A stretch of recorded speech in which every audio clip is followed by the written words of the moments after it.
Centenarian cash gift na nagkakahalaga ng 100,000 pesos. Sino-sino ang pwedeng maka-apply at ano-ano ang requirements ngayong 2024? Yan ang ating aalamin sa video na ito.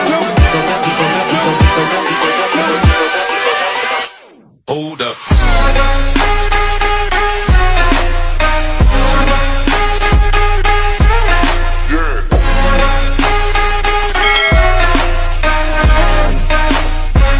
Hello mga ka-vlogs! Saan ka mang dako sa mundo? Welcome dito sa aking YouTube channel. Kung bago ko pa lang dito at nais mo mga informative content na narito sa aking channel, ay maaari niyo pong i-click ang ating subscribe button pagkatapos mong panoorin ang video na to at maaari kang maging miyembro dito sa aking channel. Sa pamamagitan ng pag-click ng join button, pamili ka ng mga perks na nais mo mga ka-vlogs.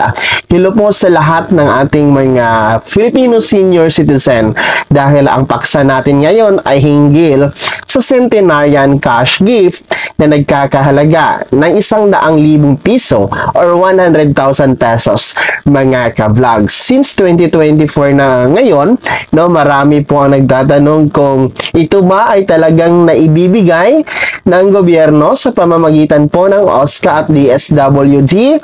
Talaga bang meron ng nakatanggap nitong Centenarian cash gift? Yan po yung mga iilang katanungan na atin pong nai-encounter. Kaya naman po ngayon, since nasa 2024 na tayo, ay nagbibigay tayo ng update kung paano ba kayo makaka-apply dito sa 100,000 pesos na cash gift para sa mga centenarian na mga lolo at lola natin. At sino-sino ba ang pupwede dito, ano yung criteria and qualifications. Unang-una po, itong Centenarian cash gift ay ito po ang sinasabi ng ating batas under the Centenarian Act of 2016 na lahat po ng mga lolo at lola natin na tutungtong sa 100 years old o 100 taon na gulang mga ka-vlogs ay magkakaroon po ng Centenarian cash gift na ipagkakaloob ng gobyerno ng Pilipinas. Sa makatwid, ang requirements po, ang kwalifikasyon para magkaroon ng 100,000 cash gift, ang ating mga lolo at lola ay kailangan lamang makatungtong sa 100 years old. At ang requirements naman po ay isa lang dahil ang requirements ay katunayan lamang na talagang ang ating lolo at lola ay nakatungtong na sa 100 years old.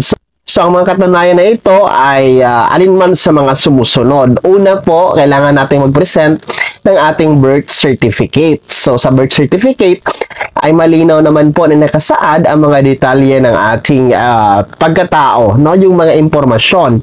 Kabilang na ang mahalaga doon, yung araw ng kapanganakan. Kasi doon po na i-evaluate kung talagang tumungtong na sa 100 years old ang isang Filipino senior citizen. Well, kung wala pong birth certificate, dahil kadalasan sa mga Filipino senior citizen ay wala talagang birth certificate. Yung iba late registered kasi nga noong mga panahong nakaraan ay hindi naman talaga uso ang pagkakaroon ng birth certificate. Kaya mahirap po sa mga senior citizen ngayon, lalong-lalo pa itong magkiklaim ng Centenarian cash gift na walang maipakitang birth certificate. So, kung wala kayong birth certificate talaga, meron pa naman tayong option. Pangalawa po, pwede tayong mag-present ng alinman ng government-issued ID.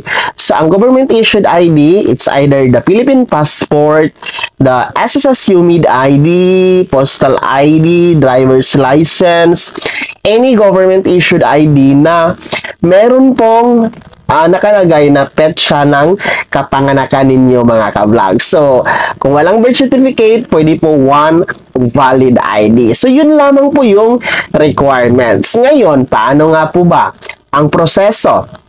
Paano nga po ba ang pag-apply dito sa Centenarian cash gift?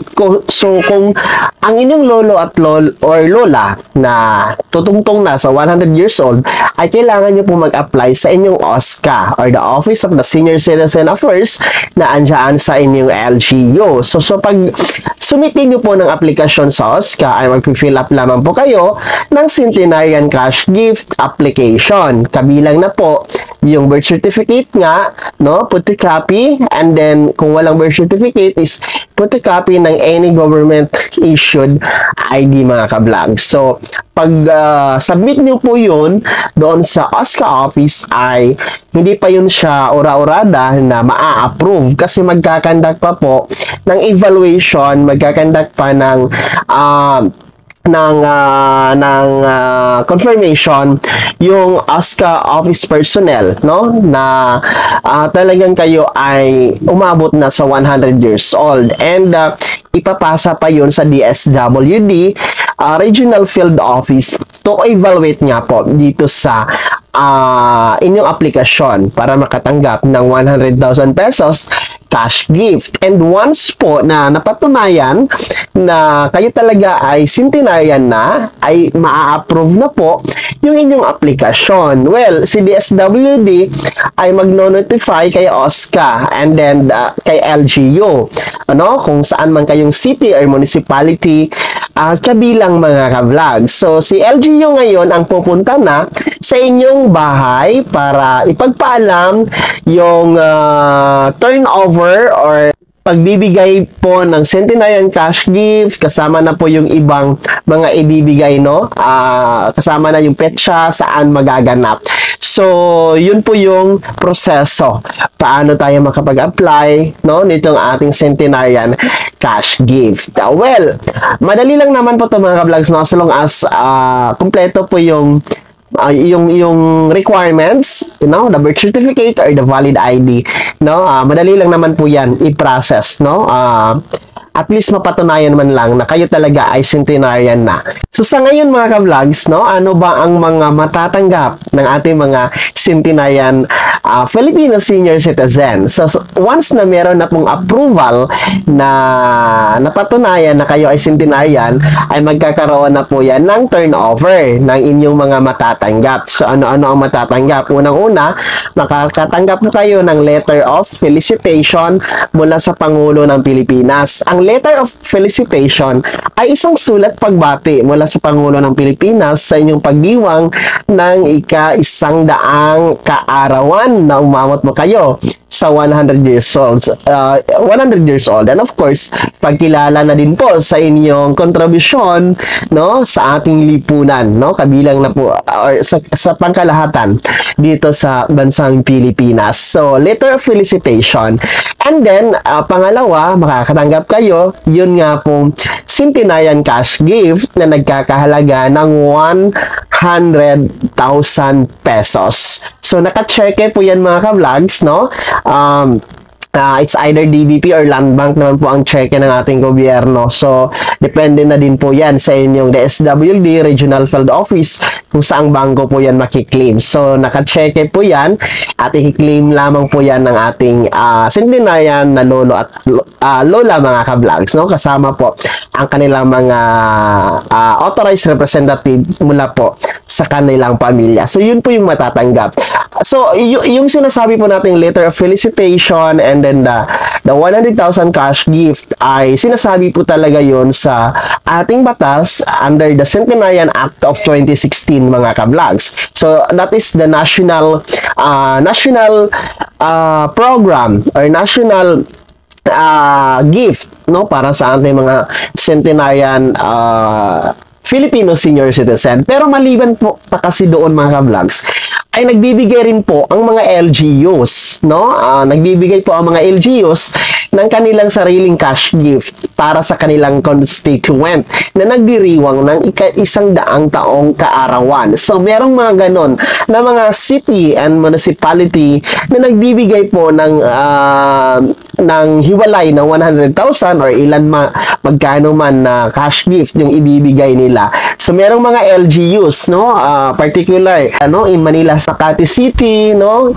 Nagbibigay sila ng another cash gift ng 100,000 maliban pa doon sa binibigay ng national government, mga ka-vlog. So, hindi naman po lahat ng mga LGU, pero meron talagang mga LGU na nagbibigay ng separate na cash gift bukod pa sa ibibigay ng national government. So, yun po yung mga matatanggap no, na cash gift para sa ating mga centenarian Filipino senior citizen. Dito ka man sa Pilipinas ay nasa abroad, pwede kang mag-apply as long as you are a Filipino citizen.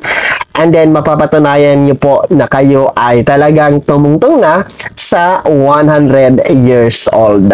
And update lamang po tayo mga ka-vlogs sa itong Centenarian Act of 2016 ay nagkaroon na po ito ng revision, no, na tinatawag natin na Expanded Centenarian Act of 2016, kung saan nagbibigay po ng paunang cash gift ang ating gobyerno, no, 10,000 pesos para sa mga nakatungtong ng 80 years old, 85, 90, and 95 years old. So, revision po yon dito sa Centenarian Act of 2016 mga ka-vlog. So, actually, hindi pa siya nagiging batas na po siya, itong Expanded Centenarian Act, na magbibigay ng 10,000 piso na paunang cash gift, no?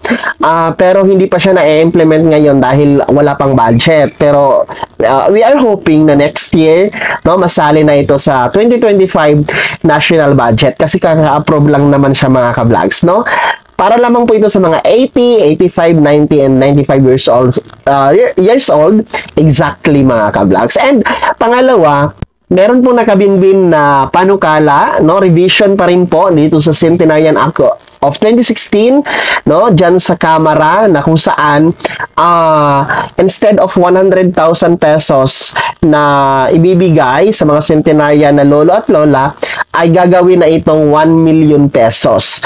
So, malaki siya, no? Pero, ano pa siya ha? Panukala pa lang siya. Bill pa lang siya na nasa Kamara. And we're hoping na magiging batas ito. At paano, no? Malaking tulong sa ating mga centenarian, Filipino senior citizen, lalong-lalo pa sa mga maintenance na gamot, vitamina, pambili ng pagkain, gatas, diapers, at iba pang pangangailangan mga ka-vlog. So, talagang meron pong value ang ating mga Filipino senior citizen, no, sa ating pamahalaan dito sa Pilipinas dahil iniisip talaga yung mga benepisyo, mga pribilehiyo, mga mabubuting programa na nakalaan po para sa ating mga minamahal na Filipino senior citizen. Kung isa po kayo sa centenarian na or magiging centenarian na, kung may kapamilya kayo, no, inyong lolo at lola, inyong mga magulang, or a part of your family or friends na mag 100 years old na, tulungan po natin na mag-apply ng centenarian cash gift mga ka-vlogs, no, tulungan po natin i-assist kasi ang mga yan mahihina na. Of course, kailangan ng assistance mula sa mga minamahal, no, na part of family or friends na nasa paligid niya. Tulungan po natin mag-apply sa OSCA office na nasa LGU yung mga ka-vlogs, para naman po yan sa kabutihan ng ating mga centenarian na lolo at lola. Sana'y naging gabay ang video na to. At paano nabigyan tayo ng idea at bagong kaalaman. Kung hindi ka pa nakasubscribe dito sa aking YouTube channel, maaari nyo na pong i-click ang ating subscribe button na nasa baba. Huwag nyo kaligtaan na i-turn ang notification bell, ilagay mo sa all para updated ka sa lahat ng mga videos na i-upload ko. Maaari mo ding i-like ang video na to. Kung meron ka pang mga katanungan, ay maaari nyo i-komento sa comment section na nasa baba. At paki-follow na din po ang aking official Facebook page na andyan sa screen nyo. Muli po, ako si Daniel Timpawa na nagsasabing dito sa aking YouTube channel, Pawang Katotohanan at lahat totoo lamang.